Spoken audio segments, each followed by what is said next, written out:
Hello बच्चों, let's read the question. The hydrolysis of NCl3 by H2O produces option A NH2OH and HOCl, option B NH2NH2 and HCl, option C NH4OH and HOCl and option D NH2Cl and HOCl। So question में हमसे क्या कह रहा है कि जब हम NCl3 को हाइड्रोलाइज करते हैं वाटर से तो हमें प्रोडक्ट में क्या मिलता है। तो हाइड्रोलाइसिस में होता है क्या है, वाटर का एडिशन। तो हमने डाला NCl3 में वाटर, तो ये तो हमें फाइनल प्रोडक्ट जो मिलता है वो होता है NH3 एंड HOCl। ना ये हो गया हमारा 3 एंड यहाँ पे हमारा कर दे अगर हम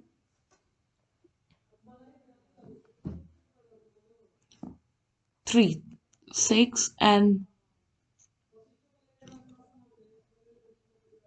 हाँ, तो हो गया हमारा ये बैलेंस्ड इक्वेशन।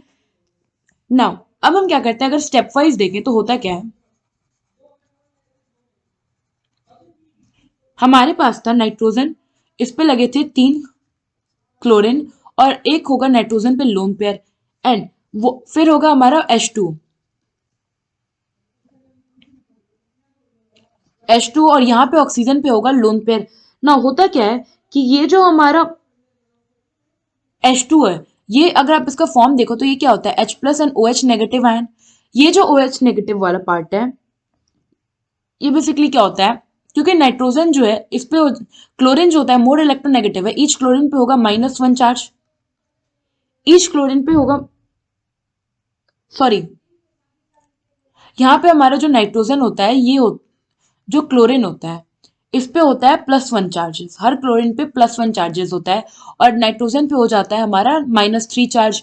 ना क्योंकि ये हमारा नाइट्रोजन नेगेटिव चार्ज है और उस पर ऑलरेडी लोन पेयर है इसलिए ये मोर नेगेटिव हो गया। तो ये जो हमारा H+ है ये जाके हमारा अटैक कर देता है नाइट्रोजन पे, क्योंकि जो हमारा क्लोरीन है ये प्लस है, ये क्लोरीन है प्लस में, तो इस पे OH आके अटैक कर देता है। तो क्या होता है, हमें मिलता है +HOCl। फर्स्ट स्टेप में हमें ये मिला, फर्दर हमने और वाटर के साथ रिएक्ट कराया तो फिर एक और क्लोरीन निकल गया। अब हमारे पास था Cl3, सॉरी ये होगा हमारा Cl2NH।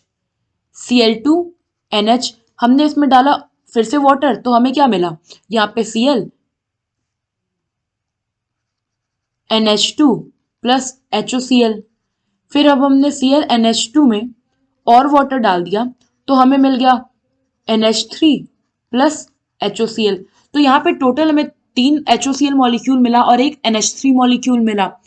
अब हम देखते हैं हमारे ऑप्शंस को, तो फर्स्ट ऑप्शन में गिवन है NH2OH एंड HOCl, तो ये हमारा इनकरेक्ट है क्योंकि हमें क्या मिल रहा है, NH3 मिल रहा है। एंड बी में देखो तो हमें क्या गिवन है, NH2 एंड HCl, तो ये भी हमारा इनकरेक्ट हो गया। सी में अगर देखो तो क्या मिल रहा है हमें, NH4OH एंड HOCl, तो ये भी इनकरेक्ट। एंड डी में हमें क्या मिल रहा है, NH2Cl एंड HOCl, तो ये भी हमारा इनकरेक्ट। तो आई थिंक यहाँ पे हमें पूरा ओवरऑल हाइड्रोलाइसिस नहीं पूछा है, हमसे शायद प्रोबेबली केवल सिंगल स्टेप हाइड्रोलाइसिस ही पूछ रहा है। तो अगर सिंगल स्टेप हाइड्रोलाइसिस पूछ रहा है तो यहाँ पे हमारा हो जाएगा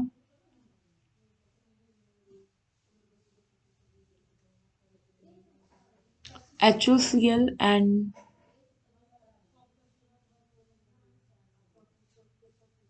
नाउ यस,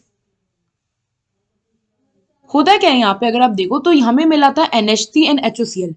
नाउ अब क्या होगा, क्योंकि वाटर ज्यादा होगा तो ये जो NH3 मिला नाइट्रोजन पे लोन पेयर होगा, ये वाटर के साथ फर्दर रिएक्ट कर जाएगा, वाटर के साथ फर्दर रिएक्ट कर जाएगा और क्या करेगा, जो वाटर का OH नेगेटिव पार्ट है, ये जो यहाँ पे वाटर जो होगा हमारा H+ एंड OH-, तो ये जो OH- है बेसिकली पहले तो ये जो हमारा H+ है ये जाके इस पे अटैक करेगा तो ये क्या हो जाएगा, NH4+ एंड सोल्यूशन में बचा OH, तो ये फर्दर OH आके क्या करेगा, इसके साथ बॉन्ड कर लेगा और हमें मिल जाएगा NH4OH। और ऑलरेडी सोल्यूशन में हमारे पास HOCl था। सो यहाँ पे हमारा ऑप्शन सी फाइनली करेक्ट हो जाएगा, क्योंकि हमारा यहाँ पे हाइड्रोलाइसिस है और प्रोबेबली जो हमारा वाटर है वो एक्सेस में है। अगर वाटर एक्सेस में नहीं होता तो हमारा ये फर्दर प्रोसेस नहीं हो हो पाता और हमें अमोनियम हाइड्रो ऑक्साइड नहीं मिल पाता।